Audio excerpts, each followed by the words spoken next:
क्या सत्ता में बैठी सरकार भी ऐसे दावे कर सकती है जिन पर जनता सवाल उठाने लगे? और जब सवाल बढ़ने लगे तो क्या लोकतंत्र में जनता एक दिन उसका हिसाब मांगती है?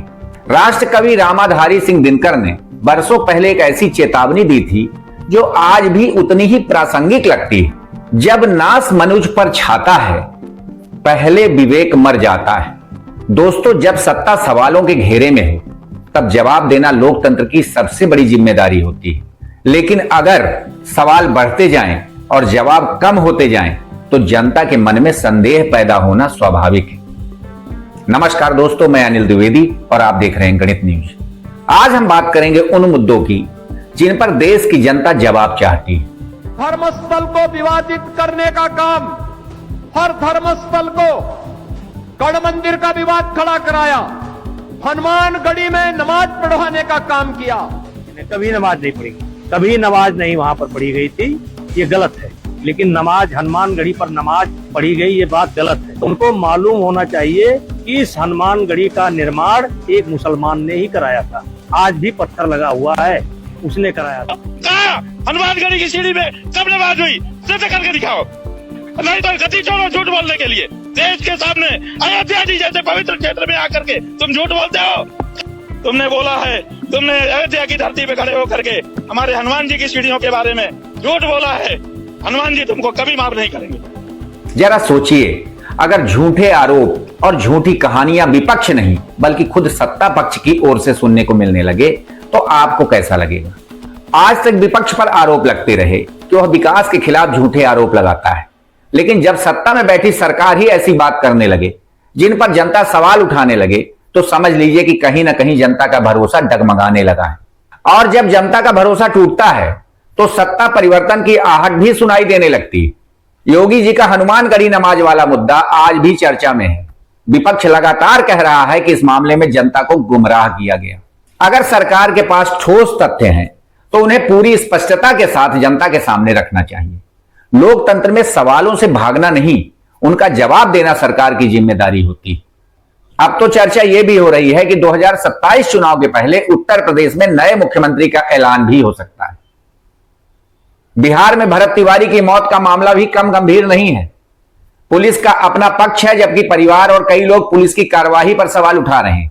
अगर किसी मामले में इतने सवाल उठ रहे हैं तो निष्पक्ष जांच ही सच्चाई सामने ला सकती है। लोकतंत्र में किसी भी नागरिक का जीवन सबसे बड़ी जिम्मेदारी होती है। इस बात को लेकर नीतीश कुमार और चिराग पासवान काफी नाराज हैं और अंदर ही अंदर बिहार में भी मुख्यमंत्री बदलने की आहट सुनाई दे रही है। इस अधिकारी का प्रमोशन किया गया है। मैं मुख्यमंत्री से बात कर उस पे भी कार्रवाई करने की मैं बात करूंगा। इसको कतई स्वीकार नहीं किया जा सकता कि जिनके ऊपर आरोप है आप उनको इस तरीके से पुरस्कृत करने का काम करें। व्यवस्था में विश्वास दिलाने के लिए कड़े कदम उठाने होंगे और हम लोग जरूर उठाएंगे। अब बात करते हैं E20 पेट्रोल की। केंद्रीय मंत्री नितिन गडकरी जी कहते हैं कि E20 पेट्रोल से माइलेज पर कोई असर नहीं पड़ता। यह कहा गया कि इथेनॉल के कारण व्हीकल में प्रॉब्लम आ रहा है, जबकि इसकी एक भी कंप्लेंट कोई आई नहीं है। एथेनॉल मिक्स पेट्रोल से गाड़ियों का एवरेज कम हो रहा है और अब 120 रुपए जो पेट्रोल ले रहे हैं उसका भाव हम 15 रुपए लीटर करेंगे। पेट्रोल के दाम कम क्यों नहीं हुए? ये सब सवाल आप पेट्रोलियम मिनिस्टर को पूछो। ये बढ़िया है। लेकिन मेरा अपना अनुभव इससे अलग है। मैंने खुद महसूस किया कि गाड़ी की एवरेज पहले जैसी नहीं रही। हो सकता है किसी और का अनुभव अलग हो, लेकिन मेरा अनुभव यही कहता है। इसलिए सरकार को जनता के अनुभवों को भी गंभीरता से सुनना चाहिए। और अब आते हैं उस मुद्दे पर जिसने लाखों छात्रों और उनके परिवारों की चिंता बढ़ा दी, नीट पेपर लीक। जब छात्रों का भविष्य दांव पर हो तब सरकार की जिम्मेदारी और बढ़ जाती है। छात्रों के मन में जो सवाल है उनका साफ और भरोसेमंद जवाब मिलना चाहिए। अगर युवाओं का विश्वास टूट गया तो इसका असर केवल एक परीक्षा पर नहीं, पूरे देश के भविष्य पर पड़ेगा। सोनम वांगचुक जैसे सामाजिक कार्यकर्ता और नव प्रवर्तक जब शिक्षा और युवाओं के मुद्दे को लेकर आवाज उठाते हैं तो सरकार को उसे गंभीरता से सुनना चाहिए। नमस्कार साथियों, बड़े मुश्किल से आज फिर आप लोगों से जुड़ पा रहा हूं 18वें दिन, क्योंकि आप लोगों के हजारों संदेश आए कि मैं अनशन तो संख्या में आए कि एक संदेश सरकार को जाए, और मैं तो कहूँगा उस दिन सारे स्कूलों, कॉलेजों, विश्वविद्यालयों से कि वो उसे एक्सपीरियंशियल एजुकेशन का दिन मनाएं एनईपी के अंतर्गत। मेरी व्यक्तिगत राय है कि शिक्षा व्यवस्था में जवाबदेही तय होनी चाहिए।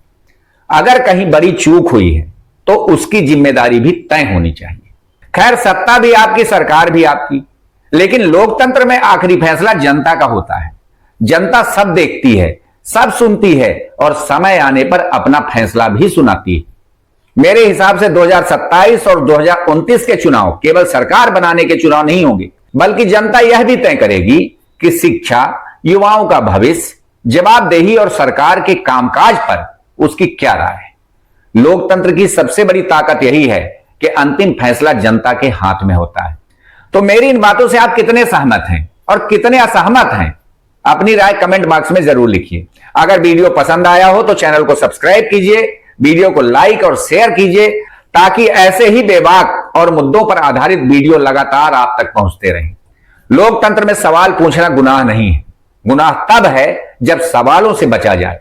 जनता सब देख रही है, सब सुन रही है और समय आने पर अपना फैसला भी सुनाएगी। नमस्कार।